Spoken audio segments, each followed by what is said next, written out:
কি রে, টাকাটা তুই পেমেন্ট করবি না আমি করবো? তুই দিয়ে দে না ভাই, আমার এখনো স্যালারি ঢোকেনি, আমি তোকে পরে পে করে দেবো। আরে আমি জানতাম যে আমাকেই পে করতে হবে, 4 বছর ধরে তো আমি পে করছি, তোর 4 বছর ধরে স্যালারি আর ঢুকছে না। আরে ভাই কি বলছে, বাবা ফোন করছে ভাই, দাঁড়া দাঁড়া। হ্যাঁ বলো। কি 16,000 টাকা বাবা আমি এখন কোথায় পাবো বলো?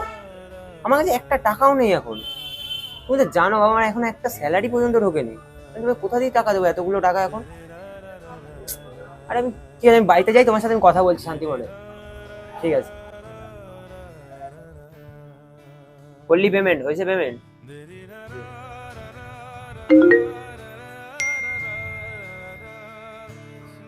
তুই 16,000 টাকা কেন পাঠালি আমাকে?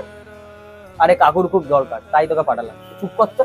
কেন ভাই টাকাটা পাঠালি? আমার ওরকম অত কোনো আর্জেন্ট নয় বাবা, আমি তোকে এখন রিটার্ন